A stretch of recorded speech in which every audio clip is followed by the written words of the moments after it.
So the MACC officers who interrogated the late Teo Beng Hawk, there are suggestions, that these officers should be charged in court for culpable homicide not amounting to murder or for any other related offences. What is your personal view on this? Right.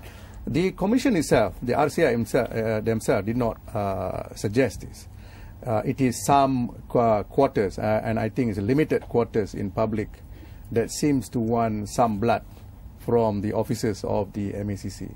My personal view is that even if, assuming there are elements of some hard interrogation, we found on record there are no physical factors, physical elements that has been used on Teo Beng Hawk.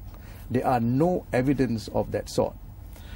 In fact, the clearest evidence you can have is when the Commission themselves found as a fact that at about 12:45 a.m., which was on the 16th, Teo Beng Hawk had a chance of meeting a colleague of his by the name of Lee Wai Wing.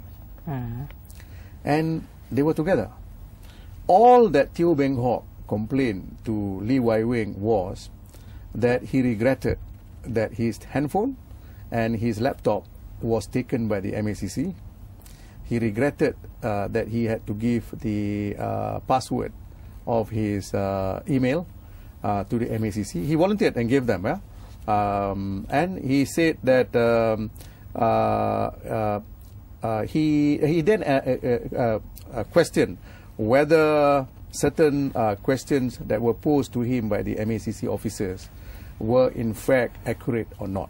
Now, you will see. So he was worried? He was worried. Yeah. Things were rushing in his mind. But he never complained to Lee Wai Wing that he was manhandled or that he was being forced to say something which he did not want to say. Okay. This is close to 1 a.m. Mind you, he was found to have perhaps died between 7 a.m. to about 11. I personally think it was closer to 7 a.m., maybe even between 6 and to 7. Now, it's only a few hours before, after he has met this Lee Wai Wing, who he trusted because there's a fellow, a colleague of his. And that's all that he complained. So I tend to think that this is where I depart a little from the Commission. I agree with the Commission about the finding that it is suicide.